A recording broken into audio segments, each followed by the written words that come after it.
किसी का 13वीं है तब भी मंत्र बोलेंगे, किसी का 1 साल के बाद या 4 साल चवर्क है तब भी मंत्र बोलेंगे। मंत्रों के सिवा कुछ नहीं। तो कहते पंडित जन को यो व्यवहार और ज्ञानवंत को तत्व विचार। यहां तक कि परमात्मा को पाने के लिए भी पंडित मंत्रों का उच्चारण करते हैं, लेकिन ज्ञानवंत को तत्व विचार। ज्ञानवंत कभी मंत्रों में नहीं उलझता। ज्ञानवंत को तत्व विचार, वो तत्व पे विचार करता है कि मुझे कौन सा तत्व चाहिए। जो तत्व चाहिए उस तत्व के पास पहुंचने की कोशिश करता है।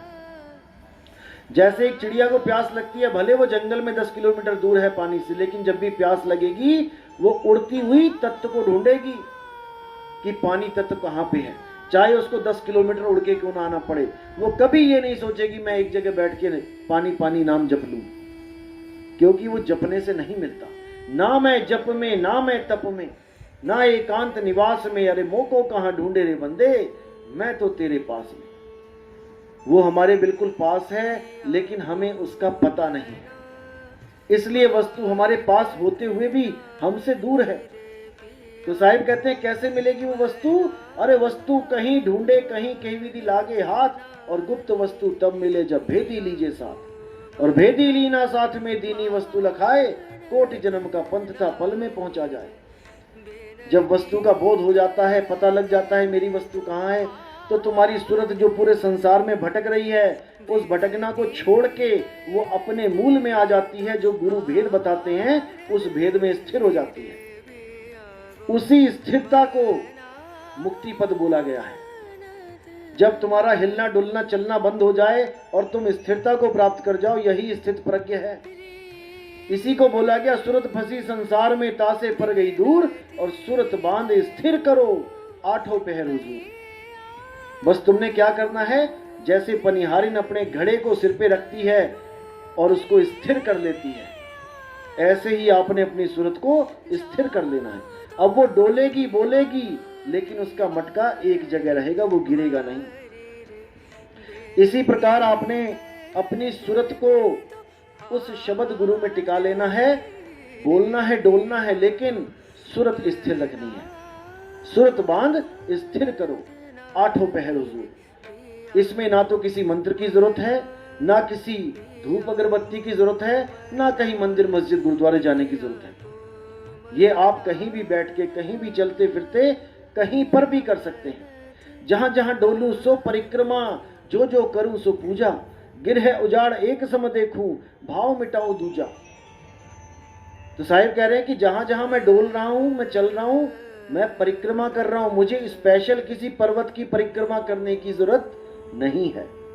मुझे स्पेशल किसी मंदिर मस्जिद गुरुद्वारे तक जाने की जरूरत नहीं है। जहां जहां डोलूं सो परिक्रमा, और जो जो करूं सो पूजा। रोटी बना रही हो, ये पूजा चल रही है। झाड़ू लगा रहे हो, ये पूजा चल रही है। अपने घर का काम कर रहे हो, अपने ऑफिस का काम कर रहे हो, कुछ भी कर रहे हो, पूजा चल रही है। कबीर साहब कपड़े बुन रहे हैं, पूजा चल रही है। रविदास जूते गांठ रहे हैं, पूजा चल रही है। वो भी कहते हैं हाथ कामवल और चित्त रामवल, यानी दोनों का ऐसा बैलेंस बना लेना है आपने कि अपने आप ही सब कुछ होने लग जाएगा।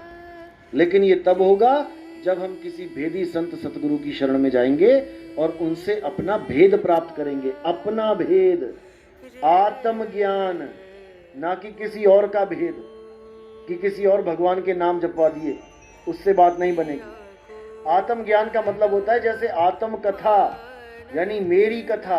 मेरी कथा में कोई और नहीं आएगा, मेरी कथा मेरे ऊपर ही आधारित होगी। आत्म कथा, आत्म हत्या, आत्म कल्याण, ये सब आपके अपने ऊपर निर्देशित होता है, आपके ऊपर संकेत होता है। जहां पे आत्म आ गया यानी आप। तो इसी प्रकार आत्म ज्ञान यानी मेरा ज्ञान, मुझे मेरा ही ज्ञान हो जाए उस संत भेदी सदगुरु की वजह से, तो मेरा कल्याण हो जाए। इसलिए साहिब ने बोला बिन गुरु माला फेरते, बिन गुरु देते दान, और बिन गुरु दोनों निष्फल हैं। तो पूछो वेद पुराण। आप कितनी माला फेर लो, कितना ही राम राम राम जप लो, कितना ही वाहेगुरु वाहेगुरु कर लो, कितना ही अल्लाह अल्लाह गॉड गॉड कर लो, आपको वो चीज मिलने वाली नहीं है। क्योंकि भेद संतों के पास है, वो चाबी संतों के पास है। जब तक वो चाबी संत आपको नहीं देंगे, वो दरवाजा खुलने वाला नहीं है। तो कहते शब्द विहंगम चाल हमारी, कहें कबीर सतगुर दई ताली। ताली यानी चाबी। अब खुले कपाट शब्द झनकारी, और पिंड यंड के पार सो देश हमारा है, और करने नो दीदार महल में प्यारा है। तो अगर चाबी नहीं है तो ताला नहीं खुलेगा। भले आपको 10वां दरवाजा बता दिया गुरु ने कि ये है, भले दरवाजे के पीछे क्या है वो भी संकेत में बता दिया, लेकिन अगर चाबी नहीं दी तो वो ताला खुलने वाला नहीं है। जैसे आप किसी को ढूंढते हुए गए किसी गली में, अब उसने गली वाले ने बता भी दिया कि ये घर है और अंदर मिलेंगे, लेकिन बाहर ताला लगा है, तो आप नहीं जा सकते अंदर। अब ताले की चाबी होती है, और चाबी अनुभवी संत दे सकता है। जब तक उसको खुद अनुभव नहीं हुआ, जब तक उसको चाबी नहीं मिली। चाबी कौन देता है? असल में चाबी परमात्मा देता है।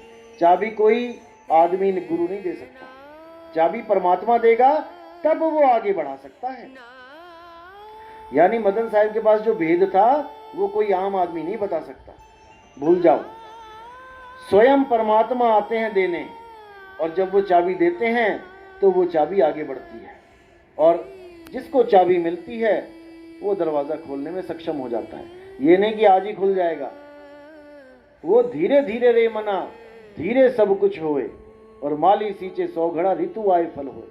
वो चाबी कब लगानी है इसका भेद बताया जाता है, कब मौका होता है चाबी लगाने का।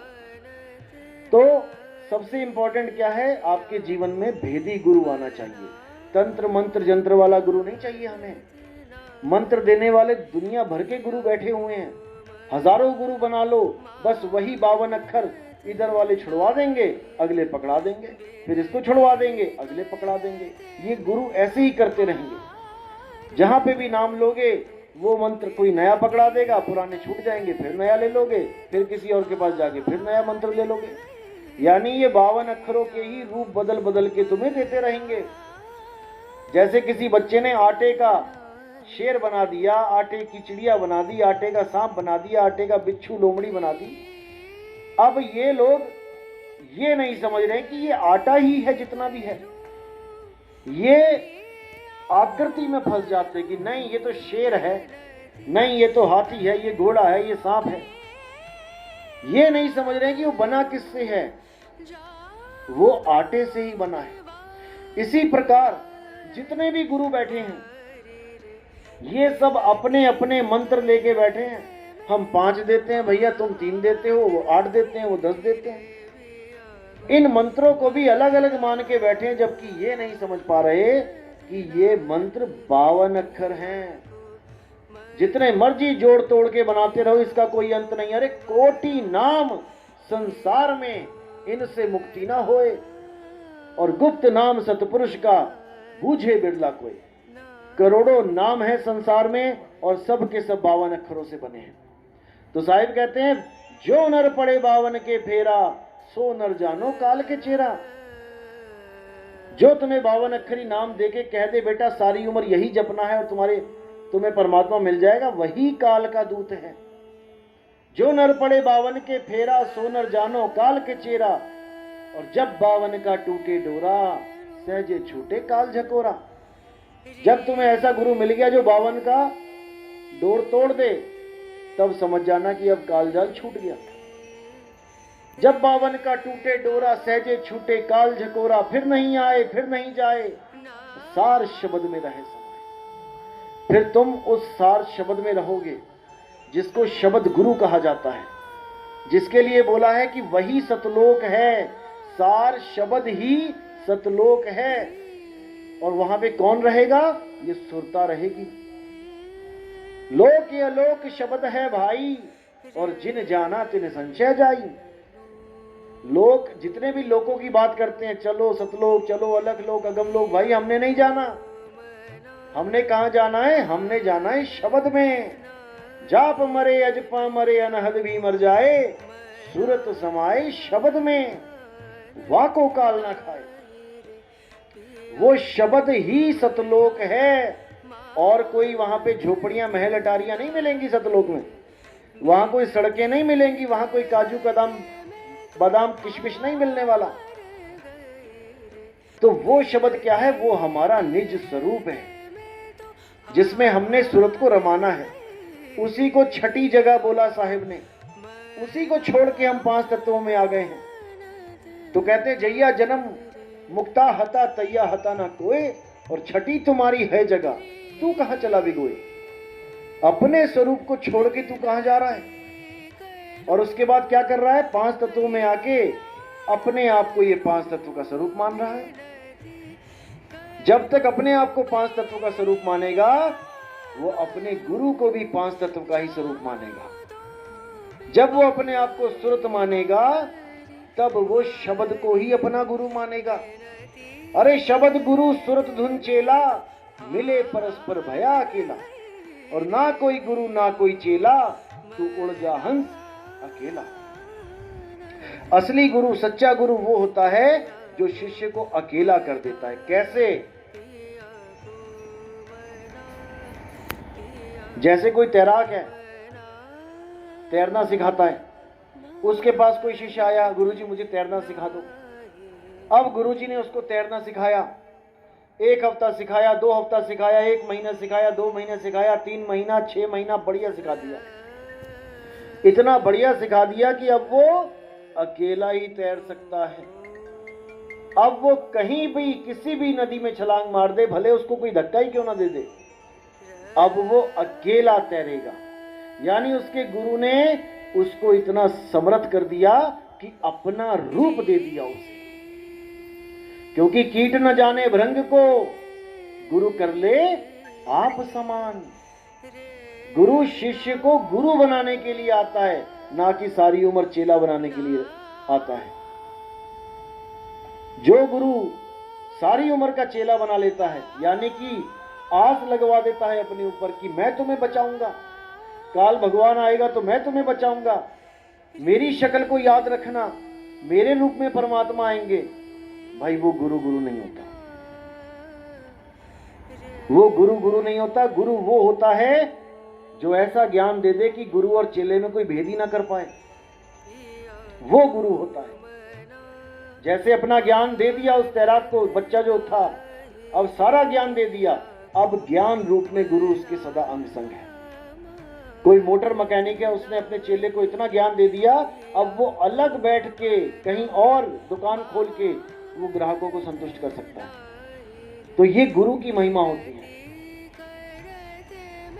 तो कहते हैं पारस जो है वो लोहे को कंचन कर सकता है केवल, लेकिन गुरु वो ऐसा है कि पारस बना देता है, लोहे को पारस ही बना देता है।